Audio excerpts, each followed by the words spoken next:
Hello, today we are going to discuss the basics of congestive heart failure. Starting with the 3-line definition of CHF. ठीक है, मैंने क्या कहा? 3-line definition of CHF. अभी मैं definition को 3 lines में यहाँ पे हमने डिवाइड किया है. First of all, let me read out the complete statement and then we will split it. Heart failure is a complex clinical syndrome that results from any structural or functional disorder, then impairing the ventricular filling process or the ventricular ejection fraction. ये थी इसकी complete definition. Now let me cut this into the 3 lines. पहली line क्या है? Heart failure is a complex clinical syndrome.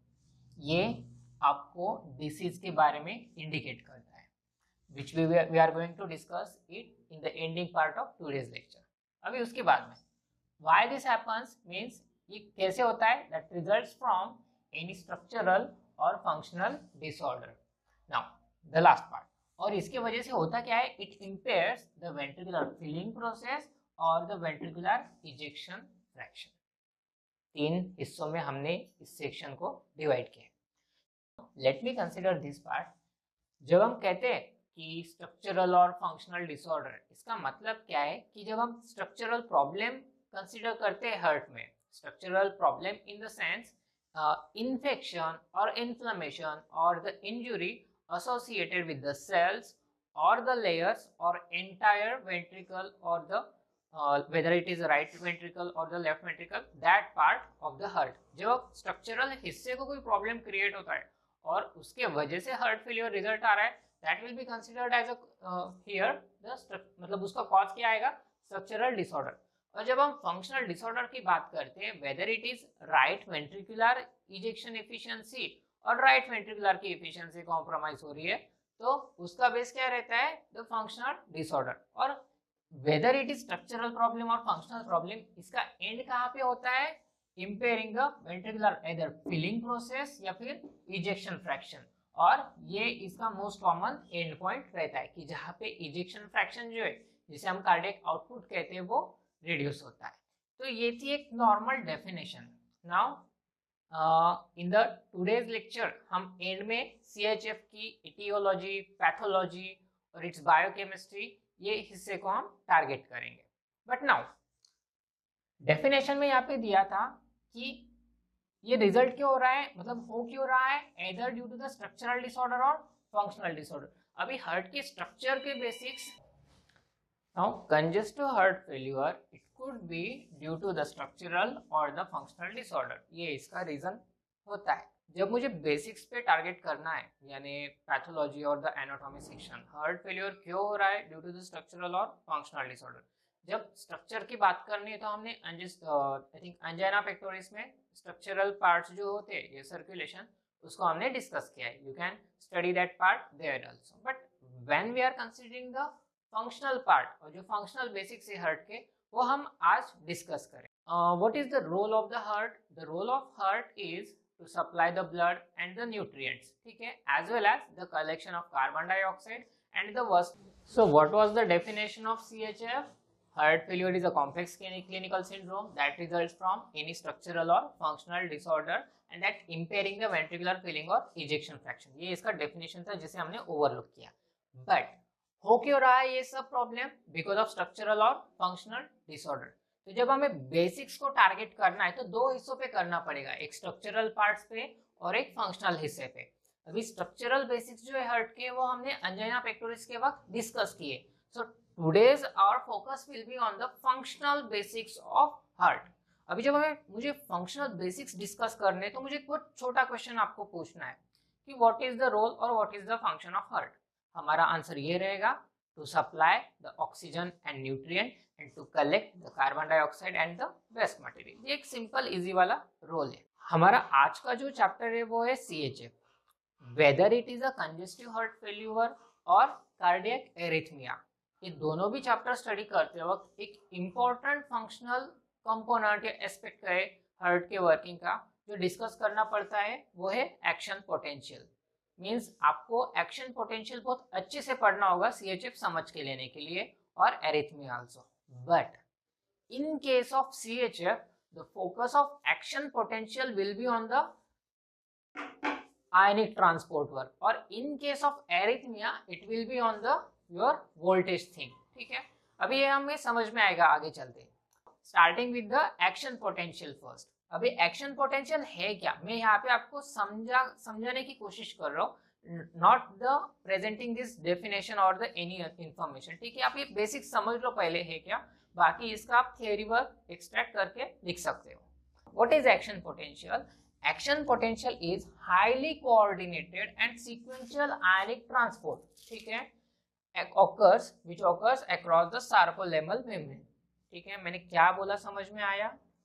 सबसे पहले ये एक आयोनिक ट्रांसपोर्ट है और ये कैसा है, काफी सीक्वेंशियल और कोऑर्डिनेटेड है। सीक्वेंशियल मींस पहले सोडियम है तो सोडियम ही आएगा, देन कैल्शियम ही आएगा, देन पोटेशियम ही आएगा। ठीक है, और इनके कॉन्सेंट्रेशन के साथ में नेक्स्ट एक्टिविटी कोऑर्डिनेटेड रहती है और ये काफी सीक्वेंशियल भी रहता है। ठीक है, कि ये गेट इस पर्टिकुलर वोल्टेज पे ओपन होगा, बाद में उतना वोल्टेज होने के बाद में सेम गेट क्लोज हो जाएगा, at the same time another gate will open. ठीक है, ये एक सीक्वेंशियल एक्टिविटी है। ठीक है, और ये हो कहाँ पे रहा है, अक्रॉस द सार्कोलेमल मेम्ब्रेन। अभी मैं इसे इजी करने के लिए प्लाज्मा मेम्ब्रेन बोल सकता हूँ, ठीक है, बट ये काफी एक जेनेरिक नॉलेज हो जाएगा अगर मैं यहाँ पे प्लाज्मा मेम्ब्रेन का वर्ड यूज करता हूँ तो। It will be very much better or more than better if you are going to use the word sarcolemmal membrane.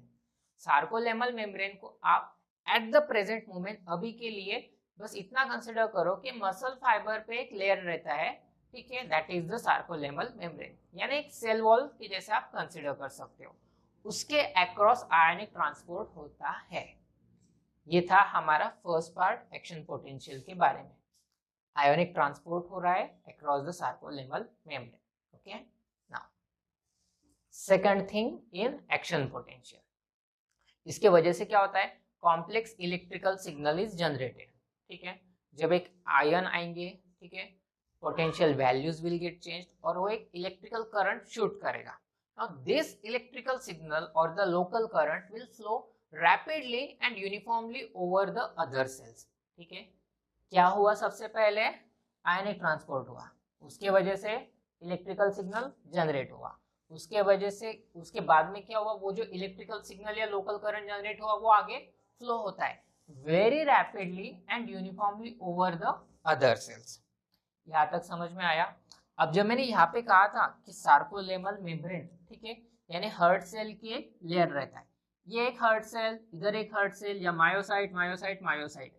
जब करंट आगे आपको फ्लो करना है तो इनमें कनेक्शंस होने चाहिए, ठीक है, flow rapidly and uniformly over the other cell. तो उस वक्त ये चीज होने के लिए आपको चाहिए होते हैं गैप जंक्शंस। ठीक है, तो in between two different myocyte there are gap junction present and because of which this electrical signal generated it flows uniformly and rapidly over the other cells. तो ये था basic regarding the action potential. अभी यहाँ पे बहुत कुछ दिख रहा है आपको बोर्ड पे कि एक्शन पोटेंशियल मतलब ये डायग्राम रहती है, कुछ XYZ चैनल्स आएंगे, ठीक है, बट एक काफी बेसिक अंडरस्टैंडिंग है एक्शन पोटेंशियल की। नाउ वो डायग्राम, ठीक है, जो हम लगभग पिछले 10 साल से स्टडी कर रहे हैं, आई डोंट नो आपको कौन से स्टैंडर्ड में फर्स्ट टाइम आती है, बट इसे अगर समझ के लेना है तो आपको ये जो टर्म्स लिखे हैं यहाँ पे इनको अच्छे से समझ के लेना होगा। रेस्टिंग मेम्ब्रेन पोटेंशियल, यानी ये तीन डिब्बे जो है, ये तीन सेल्स जो है, ये अभी रेस्ट कर रहे हैं, they are neither doing relaxation neither doing contraction, तो ये इनकी रेस्टिंग स्टेज है। तो रेस्टिंग स्टेज में इनका जो मेम्ब्रेन पोटेंशियल रहता है, ठीक है, अभी मेम्ब्रेन पोटेंशियल क्यों जनरेट होता है, because of its internal ionic concentration, ठीक है, उसके वजह से एक मेम्ब्रेन पोटेंशियल जनरेट होता है, और वो membrane potential at the time of resting, मैं अभी कुछ भी बोल नहीं रहा हूँ, रेस्ट कर रहा हूँ, तो जो एक सरफेस पे पोटेंशियल रहेगा वो रहेगा रेस्टिंग मेम्ब्रेन पोटेंशियल। ओके, सो रेस्टिंग मेम्ब्रेन पोटेंशियल जो रहता है that is around -90 to -120 millivolt. ये वेरिएबल रहता है, ऐसी कोई कुछ इसकी फिक्स्ड वैल्यू नहीं है, बट फिर भी आप एवरेज -90 मिलीवोल्ट कंसिडर कर सकते हो। That is the resting membrane potential. इसके बाद में जो अगली टर्म आपको समझ के लेनी है वो है डीपोलराइजेशन। अभी मैं आगे जाने से पहले एक बात बताना चाहता हूँ। यहाँ पे पोटेंशियल कितना था, -90 मिलीवोल्ट। मीन्स सेल का इंटरनल एनवायरनमेंट कैसा है, हाईली नेगेटिव, ठीक है, as compare to the outer environment. मतलब बाहर का एनवायरनमेंट कितने भी वोल्ट पे रहने दो, बट ये तो काफी नेगेटिव है। मीन्स काफी एक पोलराइज्ड एनवायरनमेंट है। Polarised means south pole and north pole, ये अगर मिक्स हो, ये इसको जितना आप सेपरेट करोगे उसे बोलोगे आप पोलराइजेशन, ठीक है। तो यहाँ पे एकदम नेगेटिव साइड है, यहाँ पे एकदम पॉजिटिव साइड है, इसको क्या बोलेंगे हम, पोलराइजेशन। तो जब पहली टर्म आती है वो है डीपोलराइजेशन। जब हम इसे आयनिक मतलब सेल का मेम्ब्रेन पोटेंशियल एक न्यूट्रल पॉइंट की तरफ पुश करने की कोशिश करते हैं, तो उस ऍक्टिव्हिटी को हम बोलेंगे डीपोलरायझेशन, म्हणजे निगेटिव्ह कडून न्यूट्रल कडे नेणे। अभी मैं इसे थोड़ा सा आपके पीएच के टर्मिनोलॉजी में बताने की कोशिश करता हूँ। पहले हमारे पास एक बीकर कंसीडर करो जिसका पीएच वैल्यू था 12, ठीक है।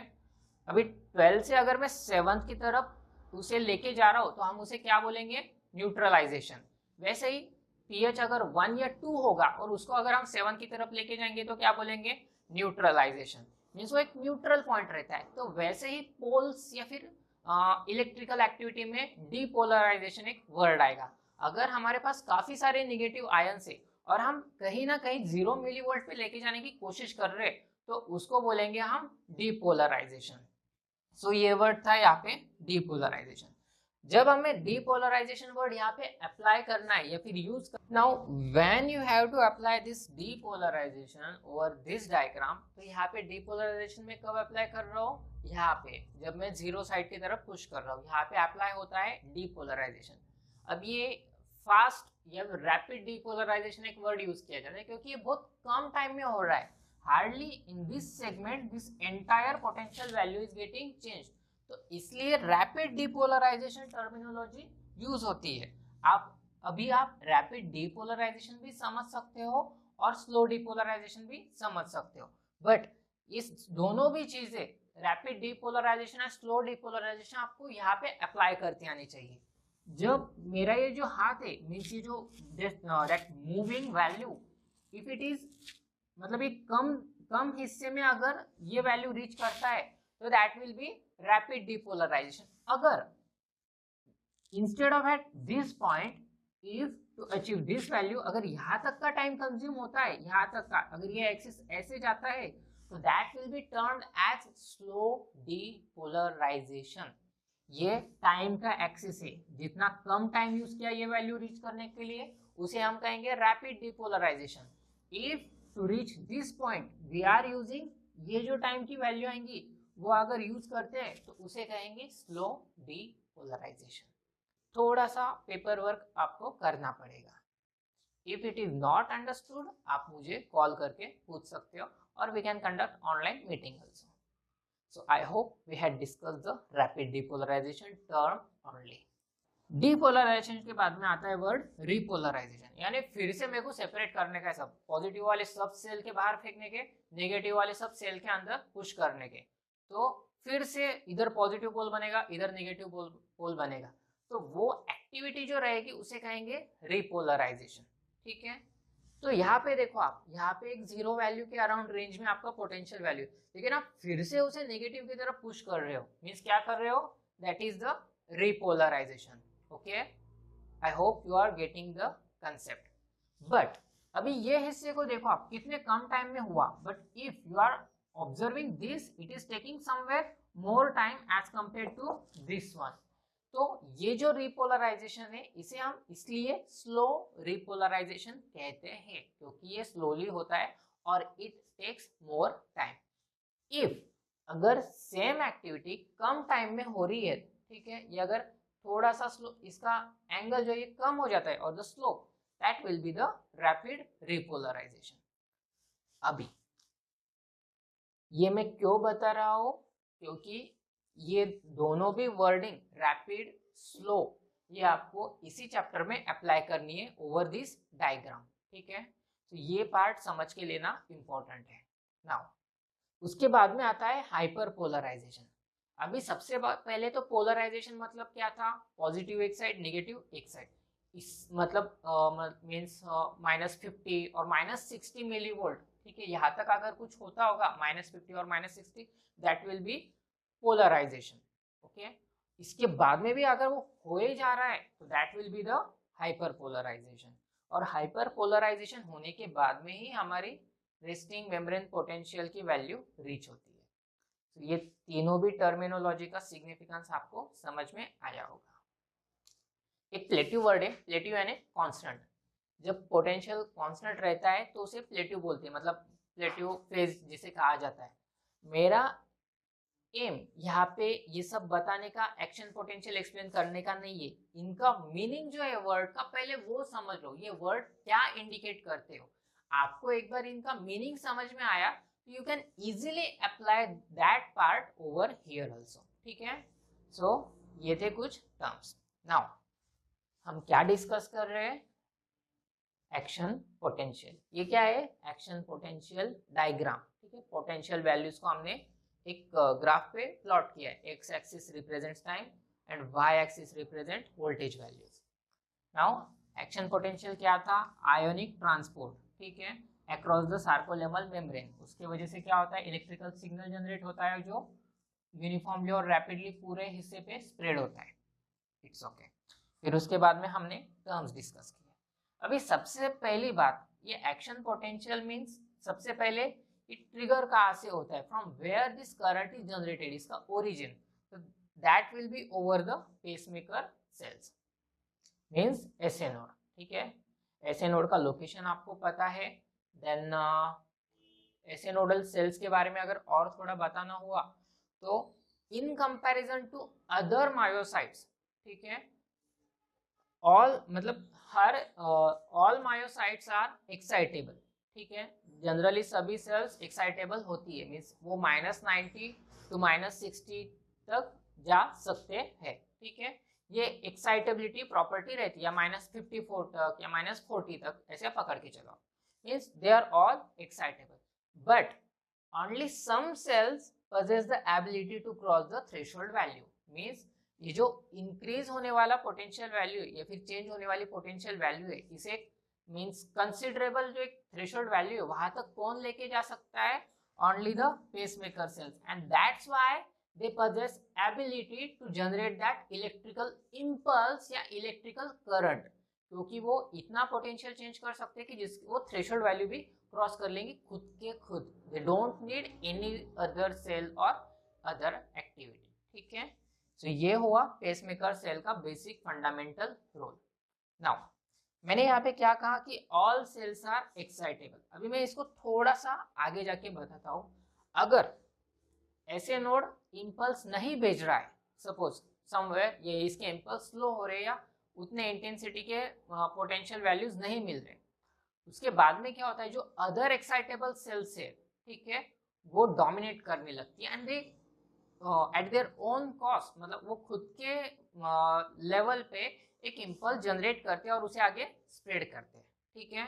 क्योंकि जब ऐसे नोड के इंपल्स आ रहे थे तो उनको उतना वैल्यू नहीं मिल रहा था, या फिर कहे कि उनका पोटेंशियल थ्रेशोल्ड क्रॉस नहीं कर पा रहा था। बट अभी अगर आप ऐसे नोड को सप्रेस करते हो तो ये उभर के आएंगे फॉर द इंपल्स जनरेशन, ठीक है, द अदर जो एक्साइटेबल सेल्स है, ठीक है। और ये कॉज रहता है in case of arrhythmia where the ectopic मतलब ये जो रहते इंपल्सेस वो जनरेट होने लगते हैं। पेसमेकर सेल्स जो इंपल्स जनरेट करते हैं हमारे, ठीक है, this are excitable and able to cross the threshold value. उसके आगे एक रेस्टिंग मेम्ब्रेन पोटेंशियल वैल्यू, ये वेरिएबल रहती है for skeletal muscles, smooth muscles, heart cells और न्यूरॉन्स, हर एक के लिए वेरिएबल रहती है। In case of heart for the pacemaker cells means SA nodal का resting membrane potential value somewhere lies around the -60, ठीक है। इनका नेचुरली -60 तक रहता है, तो इन्हें थ्रेशोल्ड क्रॉस करने के लिए उतनी मेहनत नहीं करनी पड़ती जितनी बाकी सेल्स को करनी पड़ती है। तो एक बेसिक डिफरेंस भी या फिर कहे कि नेचुरल एडवांटेज रहता है ऐसे नोडल सेल्स की तरफ, ओके, क्योंकि उनका आरएमपी इतना नेगेटिव नहीं जाता, क्योंकि उन्हें फिर से एक्टिव होना है, इनको रेस्ट भी करना है बाकी सेल्स को, ठीक है। यहाँ पे जो ये हिस्सा है इनका रेस्टिंग टाइम है। ऐसे नोड के केस में वैसे कुछ नहीं होता, एक इंपल्स शूट किया इमीडिएटली दूसरा शुरू हो जाएगा। तो action potential diagram for SA nodal cell will be different, ये नॉर्मल सेल्स के लिए, और इनका रेस्टिंग मेम्ब्रेन पोटेंशियल वैल्यू अलग रहेगा, -60 millivolt. In some book it is given as the -54 millivolt. इसके बाद में ऐसे नोड का लोकेशन आपको पता है, एट्रियस में है।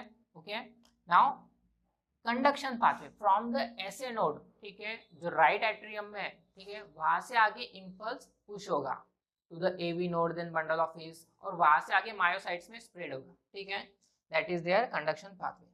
नाउ मैंने कहा कि ऐसे नोड कंटिन्यूअसली इंपल्स जनरेट करता है, means they will have certain rate of impulse generation, ठीक है। अब ये किस चीज पे डिपेंड करता है, how that rate is dependent, मतलब कौन से फैक्टर्स पे उनका इंपल्स जनरेशन का स्पीड डिपेंड करता है, that is dependent on their slope of phase 3, ठीक है। मींस अभी ऐसा कंसीडर करो कि ऐसे नोडल सेल का एक्शन पोटेंशियल डायग्राम है सपोज, तो ये स्लोप मींस ये कितना टाइम ले रहा है फेज 3 फेज 4, उसके वजह से जो एक स्लोप मिलेगा तो उसका वैल्यू क्या है, और कितना नीचे जा रहा है ये ग्राफ, ठीक है, how much negative potential value is getting reached. इन दोनों चीजों पे ऐसे नोड का इंपल्स जनरेशन का स्पीड डिपेंड करता है। अभी थोड़ा सा पॉज लेता हूँ, काफी स्पीड से हुआ। हमने पहले देखा एक्शन पोटेंशियल के टर्म्स, और उसके बाद में देखा ऐसे नोडल की activity. These two are very essential in case of CHF also and in case of arrhythmia also, ठीक है। जब हम पीछे आरे मतलब इससे पहले रेनिन एंजियोटेंसिन सिस्टम का चैप्टर डिस्कस कर रहे थे तो काफी बार CHF आ रहा था, और आज के लेक्चर में CHF के साथ में एरिथमिया नाम का चैप्टर भी आ रहा है। सो यू कैन अंडरस्टैंड कि एरिथमिया के काफी बेसिक्स यहाँ पे एग्जिस्ट कर रहे हैं। नाउ टर्म्स बताए, पेसमेकर सेल्स डिस्कस किए, and now we will move toward the action potential diagram. So till now we had discussed the action potential and its basics. Now we will shift toward the action potential diagram. अभी action potential diagram सीखते वक्त और सिखाते वक्त कोई चीज अगर confuse करती है तो what are the different substeps of action potential diagram? अगर आप इनको लेके जाओगे तो there will be hardly 3 to 4, ठीक है, बट और एक मेथड रहती है एक्शन पोटेंशियल डायग्राम को प्रेजेंट करने की, फेज 0 1 2 3 4, ठीक है। अगर मैं इससे जाता हूँ तो I will get a 4 phases, ठीक है, but if I am going to use this method, ये नंबरिंग की मेथड अगर मैं यूज करता हूँ तो phase 0 number 1, phase 1 number 2, 2 number 3, 3 number 4, और फेज 4 यानी 5th वन। कितने फेजेस हुए? 5 फेजेस, ठीक है। तो ये एक कंफ्यूजन क्रिएट करता है, it will be dependent on you, आपको ये टर्मिनोलॉजीज के मेथड से जाना है कि इन नंबरिंग वाले मेथड से जाना है, बट मेरा रिकमेंडेशन ये रहेगा क्योंकि ये एक्यूरेटली डिवाइड करता है पूरे एक्शन पोटेंशियल डायग्राम को। चलते हैं इसके तरफ। नाउ फेज 0, ठीक है, जिसे हम कहते हैं रैपिड डीपोलराइजेशन। अभी रैपिड डीपोलराइजेशन क्या है आप इससे इमेजिन कर सकते हो, बट होता क्या है यहाँ पे, व्हेन एक्शन पोटेंशियल अराइव्स, ठीक है, अगर मैं एट द प्रेजेंट मोमेंट इस सेल को डिस्कस कर रहा हूँ, ठीक है, इसके एक्शन पोटेंशियल डायग्राम वहां पे हमने ड्रॉ की है, ठीक है, और ये एक लंबा नेटवर्क है in between SA node to the this cell under consideration. So what happens when action potential reaches its potential value starts to increase, ठीक है, ये एक बात हुई। At the same time, because of changed potential of sarcolemmal membrane, ठीक है, potential change होने की वजह से एक voltage gated sodium channels open होते हैं, ठीक है, ये एक बात हुई। कौन से चैनल्स ओपन हुए? वोल्टेज गेटेड सोडियम चैनल्स, यानी कि कौन से आयन का ट्रांसपोर्ट होगा? सोडियम आयंस का। So here sodium influx occurs in the phase 0. I am writing here sodium influx occurs. अभी एक शार्प इलेक्ट्रोकेमिकल ग्रेडियंट रहता है, यानी बहुत ज्यादा डिफरेंस रहता है as compare to inside and outside, ठीक है, in terms of potential also, in terms of concentration also. तो हमने यहाँ पे दोनों को कंबाइन करके प्रेजेंट किया है, इलेक्ट्रोकेमिकल ग्रेडियंट ऑफ सोडियम, ठीक है। बहुत ज्यादा डिफरेंस होने की वजह से in that potential values rapid shoot होता है of sodium ions through that channels, voltage gated sodium channel, और जितना पॉजिटिवली चार्ज सोडियम आयन अंदर आएगा उतना जल्दी जल्दी से ये पोटेंशियल वैल्यू का ग्राफ इंक्रीज होता जाएगा, और ये बहुत कम टाइम में होता है, ठीक है। That's why it is known as the rapid depolarisation. इतना समझ में आया? ओके, नाउ थोड़े से सांस लीजिए। सोडियम अंदर आ गया है, ठीक है, पोटेंशियल वैल्यू चेंज हुआ। इसके बाद में जब एक पीक हाइट रीच होती है पोटेंशियल वैल्यू की, ठीक है, eight the same time potential value start decreasing, ठीक है, विद द सोडियम इफ्लक्स। ये क्या था? Influx. Here with the one the efflux starts. Sodium बाहर जा रहा है, पॉजिटिव आयन बाहर जा रहा है, पॉजिटिव वैल्यू बाहर जाएगी तो potential value will go down side, means toward negative side. अब ये पूरा नेगेटिव तो नहीं होगा, ठीक है, it will be around 0 millivolt, ठीक है। सो ये जो डाउनफॉल आता है because of the efflux of sodium ions. Now here eight the same time somewhere in this segment, ठीक है, इस रीजन में, टाइमलाइन के इस रीजन में होता क्या है, because of that particular potential value जो इस पर्टिकुलर जोन में रहती है, उसके वजह से होता क्या है, एल टाइप कैल्शियम चैनल्स की ओपनिंग शुरू हो जाती है, ठीक है। These are long lasting slow type calcium channels. ये यहाँ पे ट्रिगर होता है और यहाँ पे आते आते वक्त वो कैल्शियम आयंस के चैनल जो वो पूरी तरह वो गेट्स ओपन हो जाते हैं। Take a pause. फेज 1 यहाँ पे खत्म हो गया, इफ्लक्स खत्म हो गया, इससे ज्यादा और डाउन साइड नहीं जाएगा। और ये लाइन अगर सीधी मेंटेन रहती है तो वो क्यों रहती है? Because of in the second phase influx of calcium ions, जिसके वजह से ये ग्राफ जो है पॉजिटिव साइड में मेंटेन रहता है। और यहाँ पे मेंटेन रहता है, मैं बता रहा हूँ, it is not increasing not decreasing, means it is remaining constant, and that's why the word used is the plateau. Why that plateau phase is obtained? Because of the influx of calcium. और हो कैसे रहा है? Through the L-type voltage gated calcium channel. 3 type के calcium channel से voltage gated, L type, N type and T type. I will try to present on the screen. It may be written here or here. ठीक है, L type, N type and the T type. L refers to long lasting, T refers to transient and refers to the neural. अभी यहाँ पे क्या हुआ? Calcium channels open हुए तो calcium का इनफ्लक्स हुआ। Now here what happens at the same time inside the heart cells, ठीक है, ये जो सेल हम कंसीडर कर रहे हैं इसके अंदर रहता है सार्कोप्लाज्मिक रेटिकुलम, ठीक है, जिसमें कैल्शियम स्टोर रहता है और it is a storehouse of calcium ions.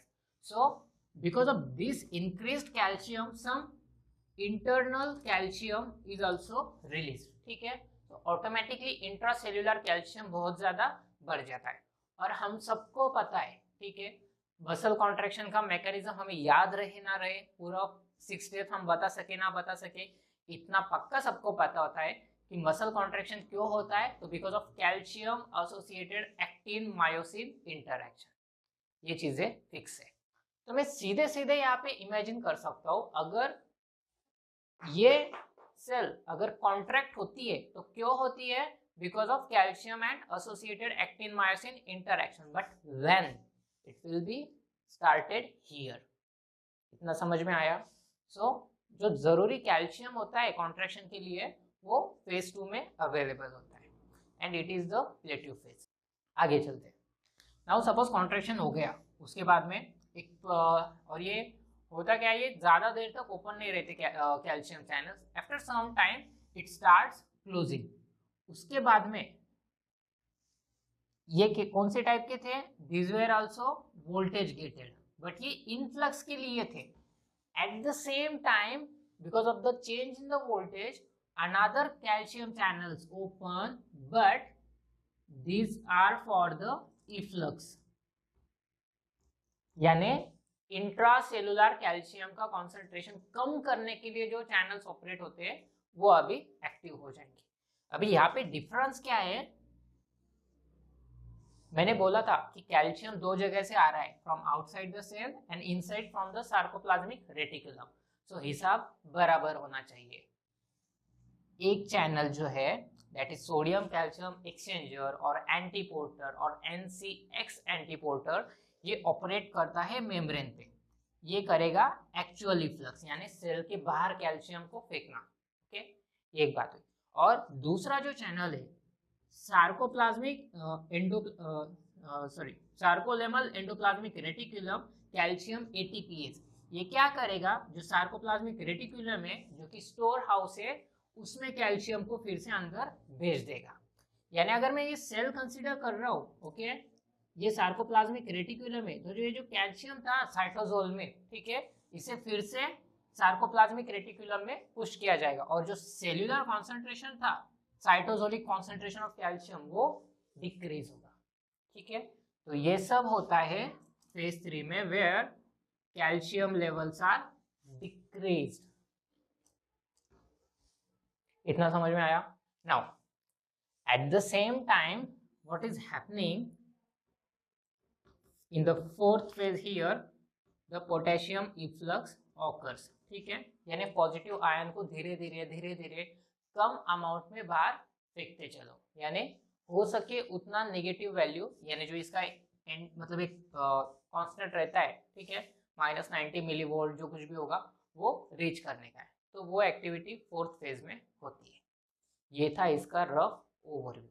अभी ये जो चैप्टर है कंजेस्टिव हार्ट फेल्यूर, इसमें जो एक इम्पोर्टेंट ड्रग है दैट इज द डिजिटैलिस, इसको अगर समझ के लेना है तो आपको ये चैनल समझने पड़ेंगे। ठीक है, अभी मैंने यहाँ पे फेज वाइज आपको प्रेजेंट किया था, थोड़ा सा चैनल पे आता हूँ। ठीक है, सबसे पहले कौन से सोडियम चैनल्स ओपन हुए? वोल्टेज गेटेड सोडियम चैनल्स, जिसके वजह से हमें ये पॉजिटिव एक स्पाइक मिला। पॉजिटिव स्पाइक माने सडनली पॉजिटिव की तरफ चले गया ग्राफ।